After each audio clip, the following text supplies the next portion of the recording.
You may know Jesse Williams for playing Dr. Jackson Avery on Grey's Anatomy, but he's so much more than just a popular TV actor. From transformative tech entrepreneur to passionate social justice activist, here's why Williams can't be defined by a single title. Jesse Williams was born in Chicago in 1981 to a white mother and an African-American father. Williams has discussed how his biracial identity has impacted his life, particularly because of the contrast between the two places he was raised. His earliest years were spent in a tougher community on the west side of Chicago, one that was lacking in resources and that was mostly made up of people of color. After his parents' divorce, Williams and his family moved to Massachusetts.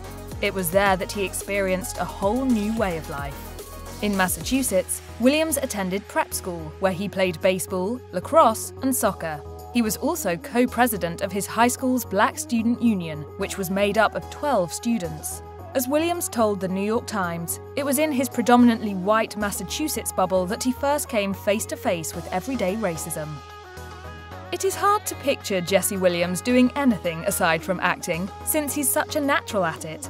However, after graduating from Temple University in Philadelphia, Williams spent 6 years working as a teacher. He told Essence, "I've always been obsessed with history and taught history. I thought there are ways that we could tell stories that could have a lot of value in communities that are constantly being told that they've come from nothing." I was a damn good teacher.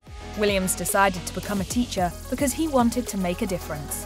For this reason, he purposefully chose to work with at-risk youth in underserved communities like the one where he spent his earliest years. He told Esquire, "There were a couple loaded guns in my class, police in the hallways. Without exaggeration, 30 to 40% of the girls had kids or were pregnant."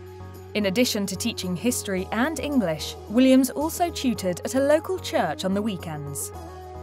Most aspiring actors have to hold down one or more day jobs as a means of paying the rent, and Jesse Williams was no exception. He waited tables and served drinks as a bartender, but he also spent a brief period of time working at a law firm. Williams took the job after moving to New York City in 2005 and spent a year and a half at the firm. He told staff, "I was overseeing huge cases, huge antitrust, hostile takeover cases, hiring and firing attorneys, and keeping up correspondence with our Tokyo and San Francisco offices. It was full on. It was 80 hours a week. I had no business doing it. I was not qualified at all." Williams began auditioning for acting roles while he was attending college in Philadelphia. He even turned down an offer to appear as a regular on a soap opera during this time period, as he felt the role leaned into racist stereotypes. He also modelled while in college, often travelling to New York City for jobs, but never loved doing photo shoots. He did, however, like the couple of commercials he made during that time period. So, when he was ready to try acting for real, he called his old commercial modelling agent. Within 4 days, he booked a role on Law & Order. Although Jesse Williams has used his attractiveness to advance his acting career, he doesn't like it when a role focuses too much on his appearance. The most obvious example of this occurring was his role on Greek, where his character was referred to as the hotness monster. He's like Bigfoot. No, he's the hotness monster. Williams told People, "I remember the quote, hotness monster, people talking about it and it being funny, both appreciating it was a funny play on words, while also remembering a discomfort with signing up for something that just describes my looks. I'm an adult and that's the job that I did, but it's not a comfort zone." Williams got attention for his roles in Greek and Sisterhood of the Travelling Pants too, but it was his role as Jackson Avery on Grey's Anatomy that made him a household name. He started appearing on the show in 2009 and remained on the series for over a decade. He has since returned as a guest star and as a director, so Williams seems very open to continuing his character's story. A huge part of that story is Jackson's relationship with April, with whom he shares a daughter. Fans have long been wishing that the couple, who they've nicknamed Japril, will get together. This is mostly because of the undeniable chemistry between Williams and Sarah Drew, who plays April. Both Williams and Drew are happy that so many of Grey's fans have cheered on their TV relationship. Drew has even called for a spin-off starring the two doctors. In a 2021 interview with TV Line, however, Williams was more hesitant about the spin-off idea, explaining that he was excited to take on new characters for the time being. However, he did seem open to the idea about Japril getting their happy ending. Williams told the outlet, They are that popular for a reason. There's a real chemistry and vulnerability and a willingness to grow that is really appealing to me as a performer, never mind the fans. We developed something really special on the show. Though Williams once performed in an off-Broadway production of The Sandbox, his theatre work was rather limited before he took on the lead role in Take Me Out. He told Bear magazine, "This is my first time doing any of this, being on Broadway, in a 3-act play, being a lead. So it's fun. It's full of fireworks and mistakes and terribly painful emotional collisions." Take Me Out officially opened in April 2022, and the majority of the cast, including Williams and Modern Family star Jesse Tyler Ferguson, agreed to return for a second run beginning in August 2023. The play has always been a hit with audiences and critics, and much like previous versions, Williams's production earned numerous accolades. The play won the Tony Award for Best Revival, while Williams earned a Tony nomination for Best Featured Actor. He was also nominated for Distinguished Performance from the Drama League. Williams told Variety, "I've been in one pocket for the entirety of my short career, and this is something very, very new. This has been a real pinch-me few weeks and months, and it's a huge shift in my consciousness and in my connection between my work and what it can do in the world." In Take Me Out, Jesse Williams plays Darren Lemming, a star baseball player who comes out of the closet as gay. The role is a challenging one, as it deals with difficult societal issues like homophobia, racism, fragile masculinity, and celebrity worship. Another challenge is the nudity required, as many of the play's scenes take place in the locker room or the showers. Williams has said that he was okay with the nudity because it felt necessary. The actor told WWD, "It makes sense in the context of this play, and it invites the audience to experience some of the realities of what the characters are going through. And it's really a fitting time to examine heteronormative male relationships to each other and themselves, and identity, and what it is to be a man." Though the theatre required phones be placed in pouches, footage from one of Williams's nude scenes leaked early into the show's run. The first leak garnered tons of attention, becoming a trending topic on social media and launching a discussion about actors' privacy. You are also going to be nude in some of the scenes, yeah? What? Yeah. Williams handled it all with grace and professionalism, refusing to let it hinder his work. He told The Hollywood Reporter, "I'm not down about it. Our job is to go out there every night, no matter what. Theatre is a sacred space, and everybody doesn't understand that." The leak led to more stringent rules at the theatre, but more videos of that scene and others appeared online in the months following. Few celebrities have been more engaged in social justice activism than Jesse Williams. Not only has he done work on the front lines, but he has also taken on corporate partnerships to promote causes he cares about. For instance, Williams teamed up with Subaru for the Subaru Loves Learning campaign, which focuses on education accessibility for students in need. He also worked with Clearasil for their Teachers' Truths campaign, and has partnered with Crest and Oral-B on their Closing America's Smile Gap initiative. In an interview with New Beauty, Williams had this to say about partnering with Crest and Oral-B. "Being able to go to the dentist regularly, having that insurance, having a parent that can take off from work, being able to get you from school to go knock that out regularly is a privilege that a lot of us don't have." Furthermore, Williams is the board vice chair for the civil rights organisation, the Advancement Project, and a board member for Scully, a platform that aims to make education more accessible by connecting students with scholarship opportunities. Williams also wrote an op-ed for CNN, in which he critiqued the film Django Unchained for its portrayal of slavery. But no moment has defined Williams as an activist more than his acceptance speech at the 2016 BET Awards, where he was honoured with the Humanitarian Award. He took that moment to give an impassioned speech about equal rights, police brutality, and cultural appropriation. His speech was so riveting that it went viral and established Williams as a key voice in the racial justice movement. Given how engaged he is with social justice movements, it should come as no surprise that Jesse Williams is also active in more formal political activities, like campaigns. He worked on both of President Barack Obama's campaigns, and was unbothered by the critique he faced on social media. Williams told Essence, "On the second Obama campaign, I lost like 30,000 followers and got so many death threats. Makes no difference to me. I want to give Hollywood some credit. It's not like they're freaking out and calling me, telling me to stop. I know it does scare some people off." If anything, Williams has only gotten more vocal in the years since Obama left office. In addition to working on his campaigns, Williams has also served as a narrator for 2 separate documentaries on the former president. The first, The Obama Years, The Power of Words, was a 2017 TV special that aired on the Smithsonian Channel.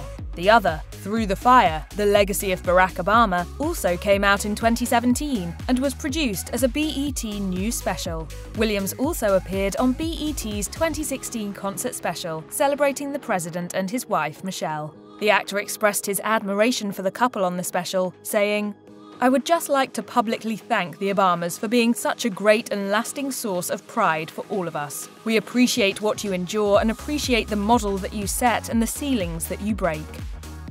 As a creative person and an activist, it only makes sense that Jesse Williams would use his entertainment skills to promote his social justice mission. Much of what he has done in this area has been through his production company, Farword Inc.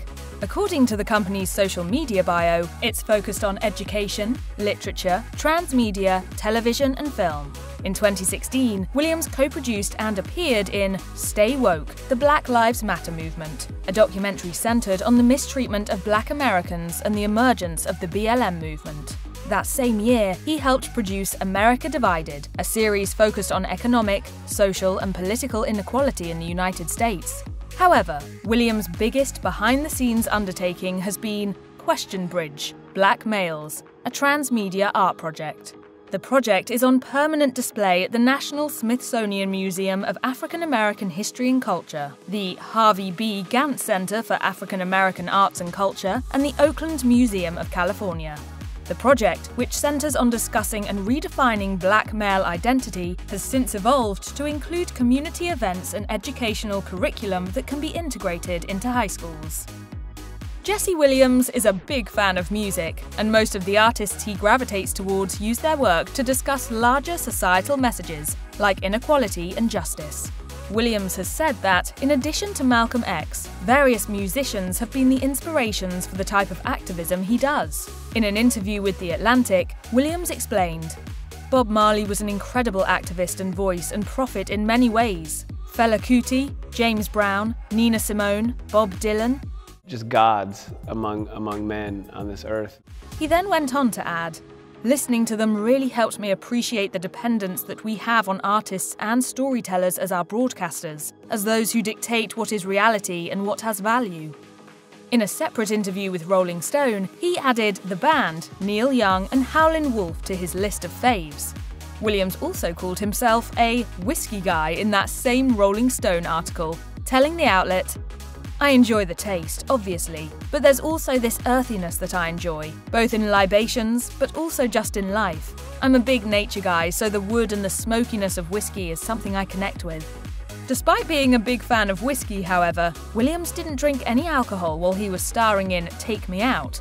In fact, his whole routine became about self-care so that he could keep up with the grueling schedule of 8 shows a week. To be at his best, Williams worked with a personal trainer, nutritionist, acupuncturist, and vocal coach. He also meditated and used voice protective drops, sprays, and honey. In case you haven't noticed yet, the vast majority of things Jesse Williams does relate back to his core belief in social justice and equality.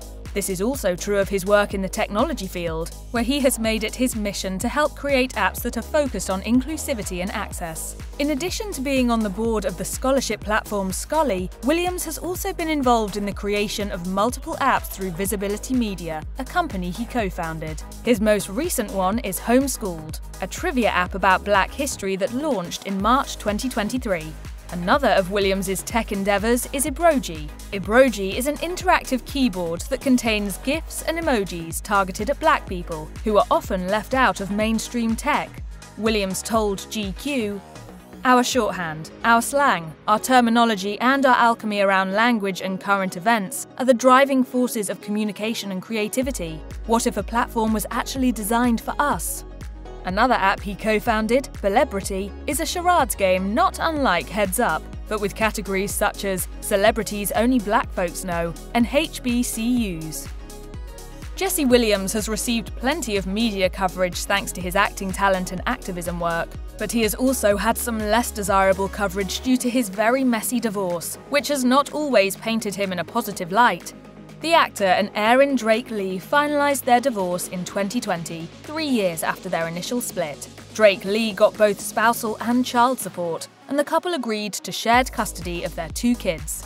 There was also allegations from both sides and disputes over the amount of child support Drake Lee wanted. It was assumed that the exes had landed on a resolution after the divorce's finalisation in 2020, but they went head-to-head again many times in 2022. After Drake Lee filed a request for a new custody schedule in December 2021, Williams responded in February 2022 with claims she violated the existing court orders. They settled that dispute in March 2022, but things were so nasty that the judge also recommended co-parenting counselling. In April of 2022, Williams' support payments were reduced, and the following month, Drake Lee alleged bullying and harassment. Williams, meanwhile, said his ex would not let him speak to his kids. Then, after Drake Lee started bashing Williams on social media in September of 2022, the court banned them both from posting derogatory statements online. The judge also ruled that Williams was entitled to visitation with his children. Jesse Williams has not done a lot of directing, but it may only be a matter of time before he takes on a feature film. The actor has expressed an interest in directing more in the future, as he has found he really enjoys being behind the lens. I'll probably come back to direct before I'd come back to act on it. As of September 2023, Williams has only directed 2 projects, an episode of the series Rebel and 4 episodes of Grey's Anatomy. Still, it was enough for him to realise that he liked being in the director's seat. He told WWD, "I really do love directing, and I'm really good at it, and it makes me happy. It's kind of really, probably, the most suited to my personality type." Furthermore, Williams told Vanity Fair that he could easily see directing replacing his acting work, seeing as he loves being behind the camera so much. He told the outlet, "I don't know if I'll be acting in 10 years. I might just start directing. I don't know. But now is this kind of early, fun stage where I'm just kind of playing around and saying yes to stuff, not taking things too seriously, and just trying to get better."